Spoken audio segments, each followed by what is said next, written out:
Hey guys, welcome to another weekly draft video here on my channel. I'm Neat Sahone. I do a draft video every week, as weekly draft video would indicate, and we're doing some Oath of the Gatewatch this week. We're kind of in the lame duck stage of the format where last Friday all of the cards for Shadows of Innistrad got spoiled, and this coming Friday, is the pre-release in real life, but in Magic Online there's still a good 3 weeks before Shadows of Innistrad comes out, so I'll still be counting this draft anyway, 3 more draft videos of this format.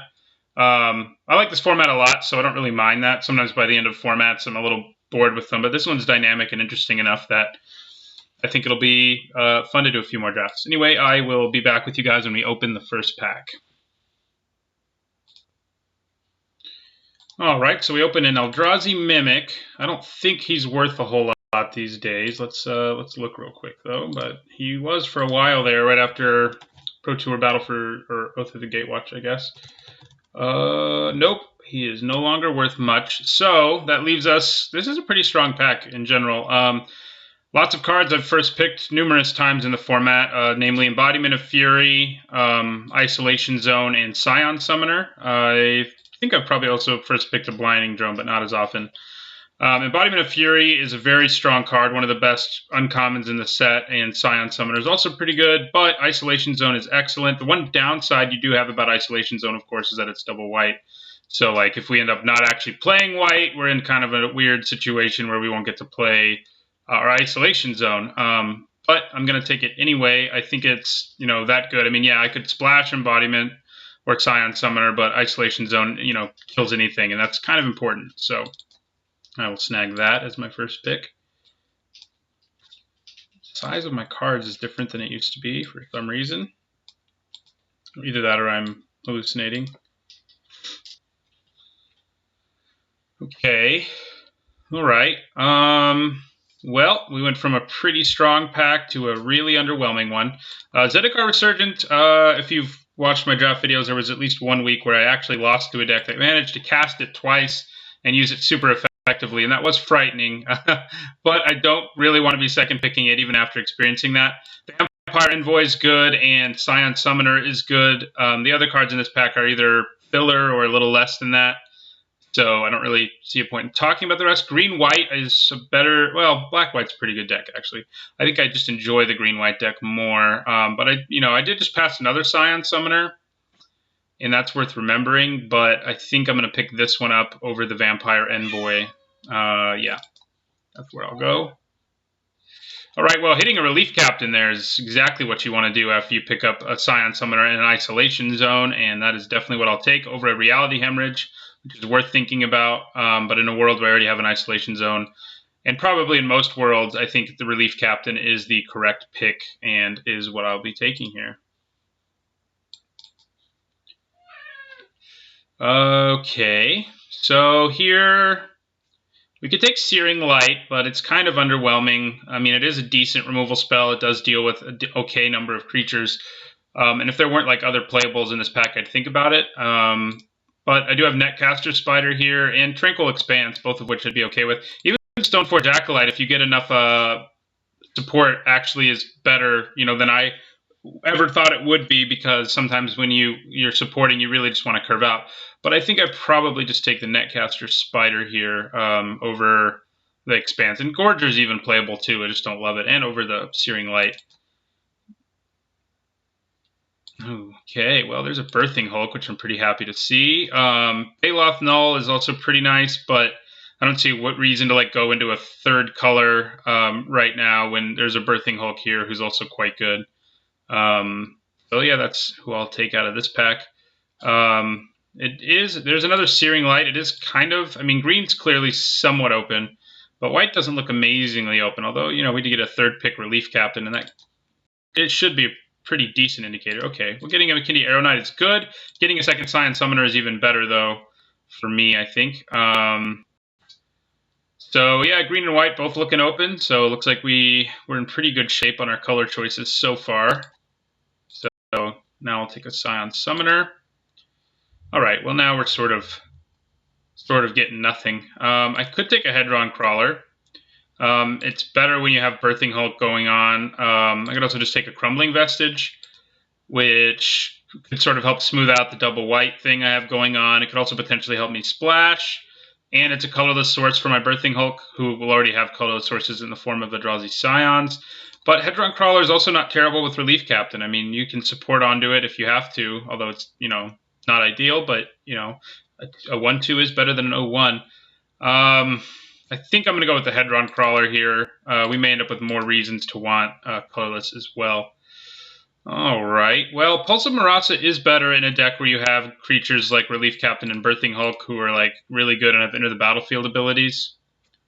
There's also a Seer's Lantern, but ideally our deck's not going to be the kind of deck that really wants a Seer's Lantern. I mean, most of our deck's going to be lower curve, and Birthing Hulk's just sort of like a late game haymaker to help us finish things off. I think I'll just take the Pulse here. Seeing Ancient Crab, Sweep Away, and Void Shatter this late is kind of an indicator that blue's open, but I'm going to take the Pulse here. Yeah, white has kind of dried up since our first 2 picks, and that's something to keep an eye on. But these 2 cards are so good that it's hard to just, not take them. Okay, now we'll take Lead by Example over Searing Light. Don't really like Harvester Troll. I may just take a Mighty Leap as a trick over the Harvester Troll, who I'm not a big fan of, and I think that is what I'll do. It's nice to be able to Mighty Leap a Birthing Hulk into the air to just end a game sometimes. All right. So this is, don't want Iowa's Blessing. Negate's a good sideboard card, but we're not blue. Warden of Geometries is basically only a desperation play when you really need colorless sources, which we don't. So I think I'm actually just going to take a Wastes. In the event we have a reason, we open a reason we want to be playing it, plus an Evolving Wilds, I guess. Like the rest of the stuff in that card, that pack just wasn't going to be for us. So I'm going to move this over here for now. Yeah, I mean, white may not be as open as I'm hoping it is. We may have to sort of transition depending on what we see here. Our first pick and our, third pick are both very strong white cards, but, we didn't see a lot of really strong late indicators that white was open. But green is, though. The Canopy Gorgers, that's what I'll take here. Probably not making our deck, but he's not terrible. He's definitely better in Sealed. I've done a few Sealed leagues and felt much better about playing him there than I have here. Searing Light, all right, now we'll take that, and it'll probably make our deck at this point. So, I mean, there were a lot of those going around, so they're not amazing, like I said, but, they do kill a certain number of things. I'll take a Full Art Land over an Abstruse Interference. All right. So let's see what we open here. Wouldn't mind opening. I haven't had the chance to play that guy who has support 6 or whatever when he comes into play. He would be nice. So far, we only have 2 cards with support. Ideally, in these green-white support decks, you want a low curve and Saddleback Legax and Relief Captains, and the one that's the bird that is the common that does support for it's 5 mana 2/2 with support 2. So we'd like some more support for sure than we have right now. Another Eldrazi Mimic. What are the chances? He's not a terrible card in a deck like. I mean, if we really do end up with a lot of support, this pack in general is pretty bad for us. Obviously, Oblivion Strike's very good. I could take that with an eye towards splashing for it, since at this point, other than Isolation Zone or removal, is less than stellar. The white card, I mean, Spawnbinder Mage is good, but less good in most versions of this green-white deck. I mean, right now we only have 1 ally. We're probably going to end up with a few more, but I don't love taking the Mage here. Make a Stand is an okay trick, but I just think the payoff of Oblivion Strike, should we be able to splash it, is high enough that I just want to take the Oblivion Strike here over like the Mimic too, who would be decent, I guess. I mean, right now I can play Science Summoner and Birthing Hulk and he gets a little bigger, but don't really see that as a great thing. Okay, Baloth Pup is solid, but when there's Saddleback Legac around, you don't pass him generally if you're in green. Wouldn't mind an Ondu War Cleric either, or a Baloth Pup. Maybe one of them comes back to me. I'd be more surprised if the Cleric makes it, but I think the Baloth Pup has a good chance of coming back to us. But we definitely take Saddleback Legac here.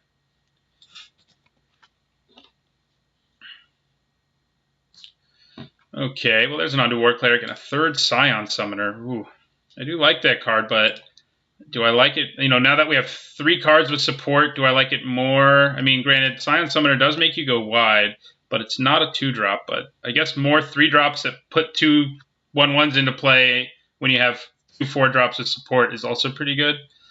But the Cleric's life gain is relevant, although again, we don't have that many allies. I'm thinking I'm going to go for a 3rd Scion Summoner here. Lead by example will probably make it back to us should we want it, but I think Scion Summoner number 3. Okay, yeah, that's what we like to see. Embodiment of Insight. Definitely what we pick up here. It's very strong. It's nice to see late. Another Baloth Null, so, if we do end up splashing black, we're going to regret passing both of them probably. Although, I think Embodiment of Insight's probably better in our deck just because, even if we can splash, having a card we need black mana for sort of complicates things when there's already a very strong card in the pack. Another Spawnbinder Mage. Anyone who wants those is going to be pretty happy. And I wouldn't mind a Netcaster Spider, but I think we got to take the Embodiment here. So Hedron Crawler can sort of ramp us, too, into being able to play these earlier if we want to. And our Embodiment and our Birthing Hulk as well. And it's especially good with our Birthing Hulk because it lets him regenerate forever. More or less, anyway. I mean, forever is an exaggeration of sorts. Okay, of course, Scythe Master, I don't mind. Holdout Settlement can help me splash, which could be relevant. But I think I'm just going to take the Scythe Master here. I think that's just better. It's a solid card. It does die to, Spark Mage's Gambit and the like, but when it gets support on it, it just becomes incredibly hard to block. So at this point, I mean, we're not quite getting there on like the sweet support deck. We only have 3-4 cards with support, but I will take an Ondu War Cleric now, though, over an Unknown Shores, which could also help us splash and could be good for our Birthing Hulk, but I think the Cleric is plenty good. We now have 2 allies, 3 counting the Cleric, so it's a little better than it was earlier. We are a little light on removal, but I do like our creatures. Here I think I'd take an Aeronaut over a Netcaster. I think that's what we want to do. Yeah, I'll take the Aeronaut.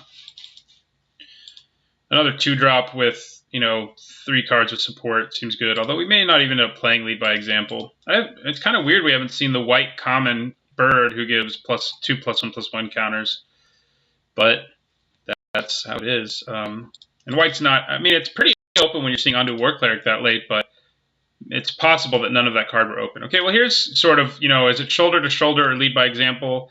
I think when I already have 1 Lead by Example, I probably want shoulder to shoulder. It replaces itself, and it's another support effect that's good in our deck, so I think I'll take it.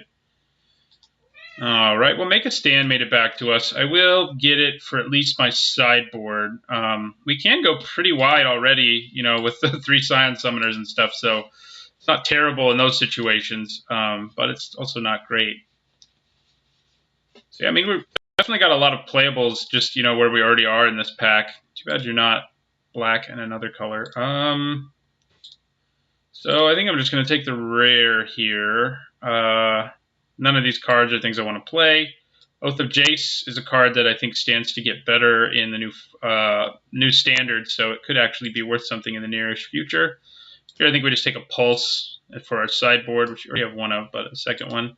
Natural State I don't mind picking up. I've run into enough people running problem artifacts and enchantments that cost 3 or less to want it. Yeah, okay. I've never once played this card, but there might be a situation where I want to. All right, so we're definitely not seeing any more cards of support at this point. So our priorities, I think, are removal really in this last pack, as well as, more. There's some good creatures like Snapping Gnarlid and stuff like that that'll be going around. And better removal would be great, like Searing Light. I don't really want that. Well, Hero of Gomafada, you're pretty good. You're on our colors too. What else we got here though? Green, basically nothing. Brood Hunter Worm's okay, and Reclaiming Vines is awful. I mean, I'd say it's a sideboard card, but I don't think I've once sided it in. Like having something like Natural State is just so much more efficient. And granted, it doesn't kill everything, but still. Ondu Rising is a pretty nice card. Tandem Tact is an okay trick, but I think we'd probably just take the Hero of Gomafada here. We don't have a ton of allies, but having a turn where all our creatures are indestructible plus a 4/3 body, it's way better than playing like Make a Stand for that effect. So yeah, I'll take the hero here over the other good white card, which is Ondu Rising. Wasteland Strangler, pretty good. All right, well, we wanted removal. Here we have our options. There's also a Voided Tenant, but we don't really want that. Gideon's Reproach. There's also a Lifespring Druid, which could help us splash black for Oblivion Strike. But if we can pick up other removal, I think we'd rather do that. And so I think we take Gideon's Reproach, just a super efficient removal spell. Sheer Drop's good, but Gideon's Reproach is better. It's just does way more for less. Where Sheer Drop is very good, especially if you can awaken it. But Gideon's Approach can at least kill blockers, which sometimes is what you want to be doing, and Sheer Drop can't do that. So I'll take Gideon's Approach. It's a Spawning Bed. Man, that's a pretty laid out number. Okay, well, Tajuru Beastmaster is probably the kind of card our deck wants. We can go pretty wide. Spawning Bed's worth looking at here. It's a colorless source for our Hulk on top of, everything else. Being just a good card in general. There's also Plummet, which is a great sideboard card. Those are really the only other things I would think about. But the Beastmaster, with Scion Summoners especially, that's basically our only real way of going really wide. But, the Beastmaster is a big creature that comes down late that also pumps your team and then can make, your cards like Hero of Gomafada even better than they already are.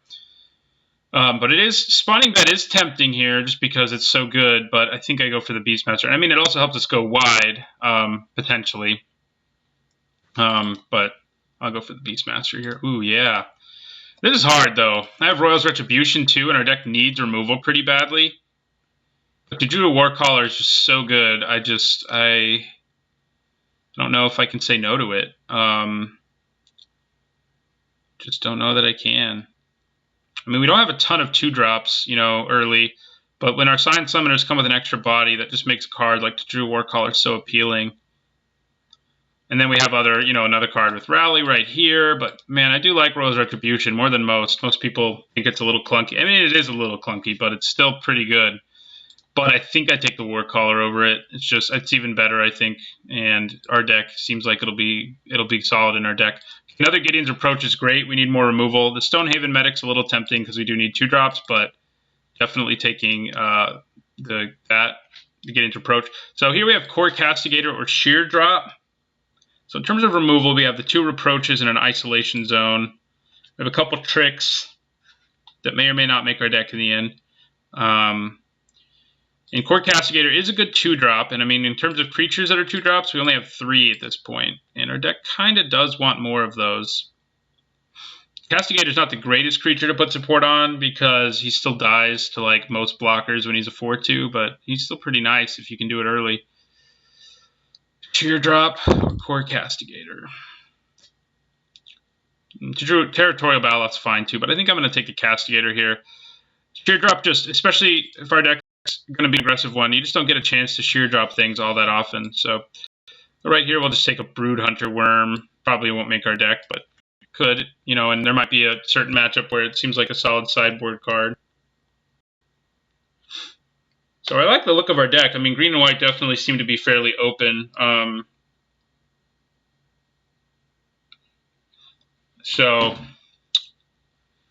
But our deck feels pretty good. I think I can probably lose Searing Light now. It's definitely a card to think about coming in from the sideboard, though. So this could just be our deck right here. But we have a Smite.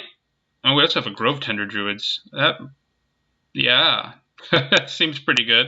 We don't have a ton of allies. We have Tajuru Warcaller, Hero of Gomafada, Tajuru Beastmaster, Relief Captain. You're an ally, right? Yeah. And Course Scythe Master. So... Oh, plus McKindy Aeronaut. We've kind of ended up like an ally deck, and Ondu War Cleric.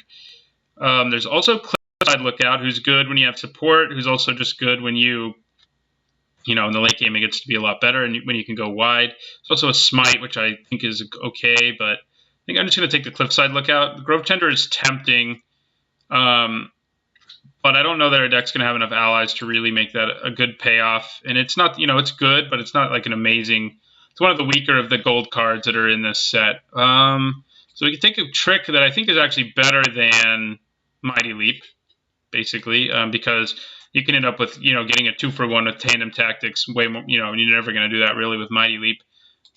Void Attendant's okay, but we don't have a way to really get anything out of that other than our 1 isolation zone. So I think I'll just take the good trick. And here I'll take the good sideboard card over a Sandstone Bridge. I guess I'll take an Angelic Gift, also a card I've never played before. So is Seek the Wild. I'm just gonna take some lands here. Okay, so we have some things to think about. I think we probably are going to lose most of our tricks, honestly. Man, there's a lot of Sylvan Scryings going around.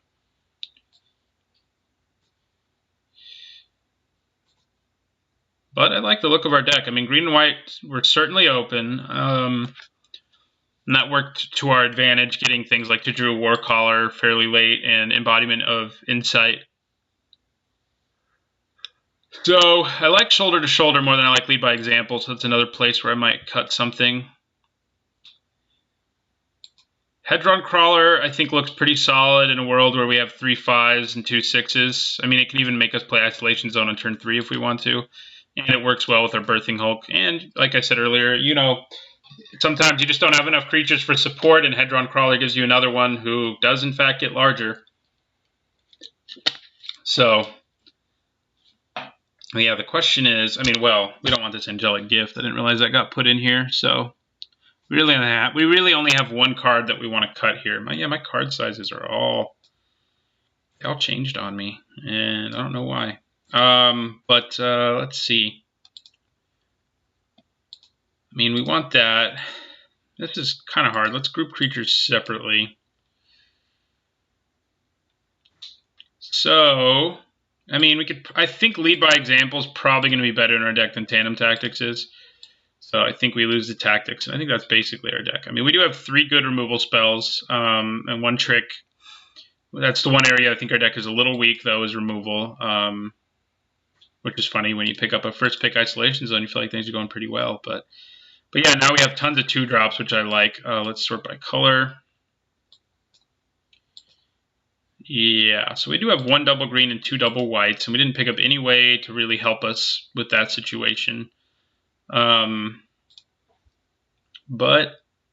yeah, I think a 9-9 split's probably about what we want to be doing. So yeah, I think that's our deck. I think it's going to be a pretty solid one. Should go pretty well. We have some very strong cards. Most of them happen to be common, very strong cards, but not all of them. We do have Hero of Gomafada and to Drew Warcaller, but yeah, I like the look of our deck. The green-white support deck's one of my favorites in this format, and even though I've drafted it, I don't know, 7 or 8 times by now, I enjoy it every time. So thanks for watching, and don't forget to like.